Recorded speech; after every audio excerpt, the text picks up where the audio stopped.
Look at your pet right now. They are probably sleeping on a soft, expensive memory foam bed, eating premium organic food, and waiting for you to rub their belly. They live lives of absolute, undisputed luxury. But this pampered existence is a very, very recent human invention. If you rewind the clock just a few generations, you will find a horrifyingly different reality. For centuries, dogs and cats were not considered family members or cute companions. They were cheap, disposable, biological machines. They were forced into grueling, agonizing, and often deadly labor to build the very foundations of our modern world. Today, we are pulling back the curtain on the brutal history of pet exploitation. These are 5 incredibly dark, dangerous, and terrifying jobs your pet's ancestors were forced to do. Imagine a breed of dog genetically engineered specifically for a lifetime of endless, sweltering torture. In 16th century Britain, this was a reality. They were called the vernapater cur, or the turnspit dog. Before the invention of mechanical motors, roasting massive pieces of meat over an open fire required someone to constantly turn a heavy iron spit. Humans found this work too exhausting and hot, so they bred a specific dog to do it. These small, long-bodied dogs were thrown into a wooden hamster wheel mounted high up on the kitchen wall, directly next to the roaring, blistering flames.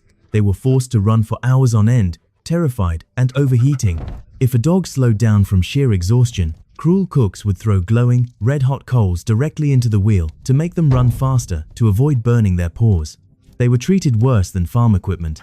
Ironically, when mechanical spit turners were finally invented, humanity no longer had a use for these kitchen slaves. We simply stopped breeding them, and the turnspit dog was erased from existence, becoming entirely extinct.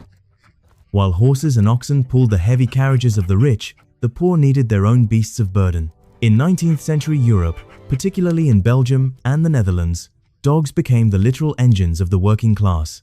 Massive breeds like mastiffs and bouviers were strapped into heavy, unforgiving leather harnesses. They were forced to pull massive wooden carts loaded with hundreds of pounds of milk, meat, and heavy supplies across hard cobblestone streets. They worked in freezing winters and blistering summers, often dragging weights that were mathematically impossible for their skeletal structures to support. There were no labor laws for animals. Many of these cart dogs were worked until their paws bled profusely, their spines permanently warped, and their hearts simply gave out in the middle of the street.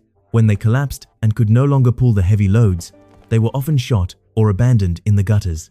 The cruelty of industry is dark, but the cruelty of human warfare is absolute hell.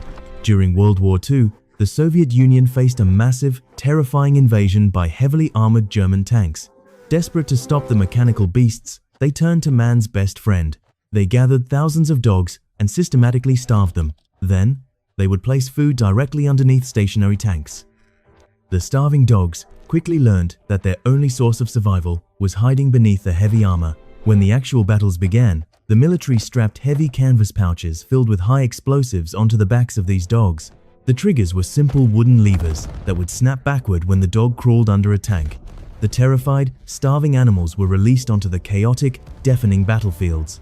Seeking the food they were trained to find, they ran desperately under the massive German tanks. The explosives detonated, instantly blowing the dogs to pieces while crippling the tanks. Humanity took the absolute, unconditional trust of a starving animal and weaponized it into a suicide mission.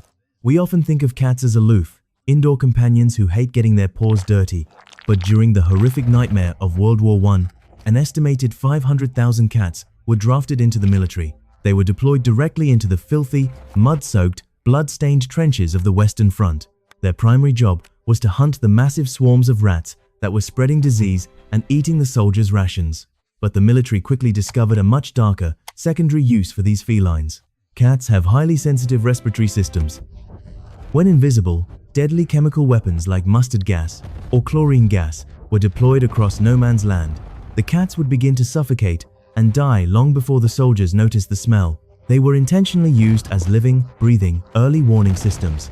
Thousands of cats died agonizing deaths, their lungs burning from poison gas, just to give humans a few extra seconds to put on their protective masks. Our final dark job takes us away from the battlefields and into the filthy, underground taverns of Victorian England.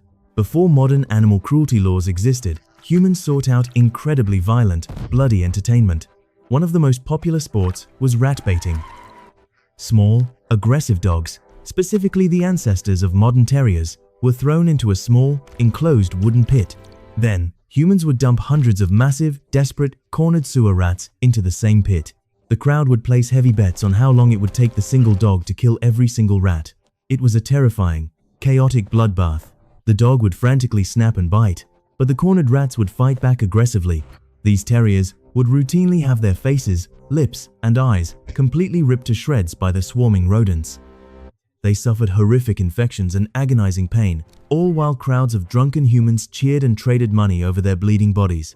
The next time you look at your dog or cat resting peacefully in a sunbeam, think about the heavy, invisible ghosts standing behind them. Think about the turnspit running in the fire, the terrier bleeding in the pit, and the bomb dog running toward the tank. The absolute luxury our pets enjoy today is not a gift. It is not us being overly generous. It is back pay. It is a tiny, insufficient fraction of the massive, bloody debt humanity owes their species. They pulled our carts, they fought our wars, and they died for our entertainment. We engineered their suffering for centuries to build the comfortable world we live in today. Spoiling them with treats, warm beds, and endless affection is the absolute least we can do to balance the horrific scales of history. They have finally earned their rest.